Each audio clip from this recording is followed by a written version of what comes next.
Мен мыйзамды колдойм. Бирок мен ушу бир суранычым эле бар да. Менде суроо деле жок. Калуу иретинде. Урматтуу Камчыбек Кыдыршаевич, сиздин эркиңиз дагы жетет, күчүңүз дагы жетет. Но онлайн казино боюнчачы айтып коеюн дегенде. Муногу бизде чындыгында бир дагы сервер жок да, онлайн казинону.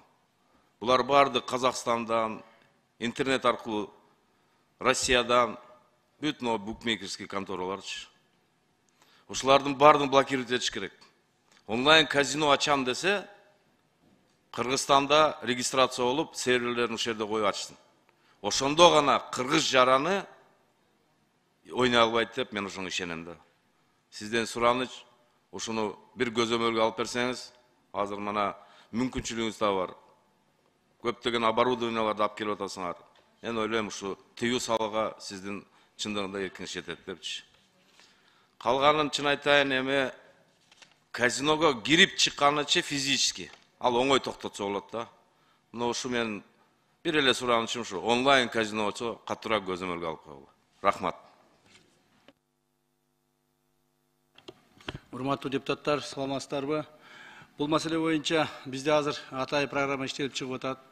Сиз туура айттыңыз, биз азыр Центр технического обслуживания деген чоң өзүбүздүн бир имаратыбызды ачканбыз. Ошол жерде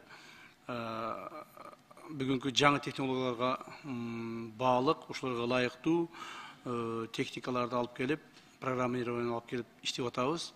Онлайн казино азыр дагы иштеп атат, билесиздер, территориябызда. Башка мамлекеттердин казинолору иштеп атат.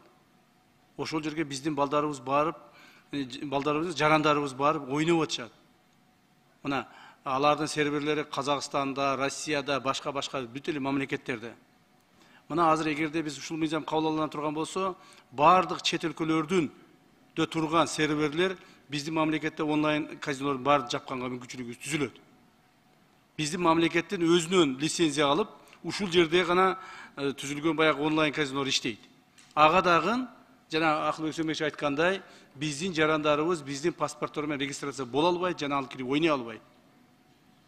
Андан сырткары казино боюнча, казиного мына айтып атпайсыңар, ким гарантия берет? Ошол кыргыздар кирип ойной албайт дегенине.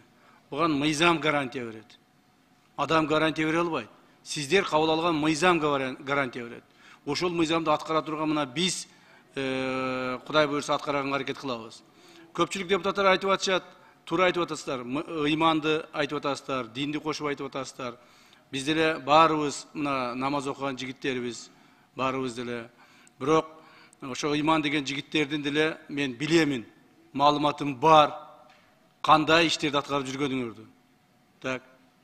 Кайсыл обменкада иштеп атканыңарды, обменкадан кандай проценттерди берип атканыңарды, ыйман деп коюп туруп, кайсыл жерде канча акчаны кайерге апарып берип атканыңарды, барды документальный бардыгы бар.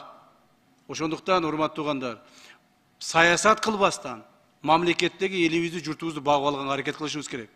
Мына ыйман дегендер, казино жаман дегендер, казиного барып, казинодон чыкпай күнү-түнү жаткандар бар.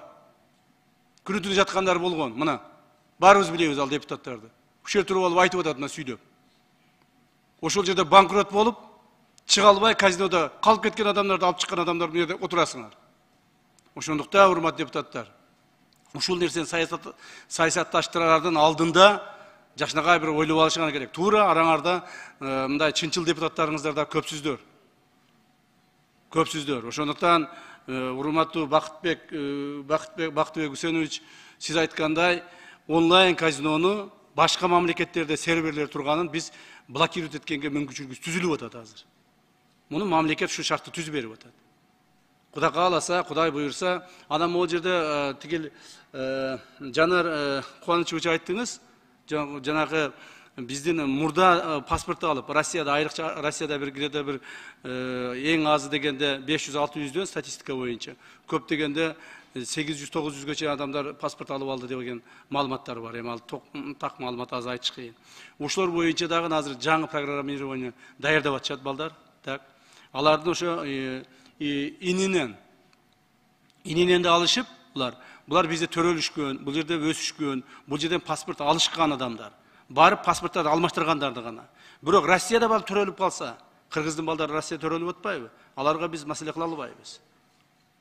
Ошондуктан бул маселеге дагы бир категория граждандарды киргизгенге мүмкүнчүлүгүбүз болот.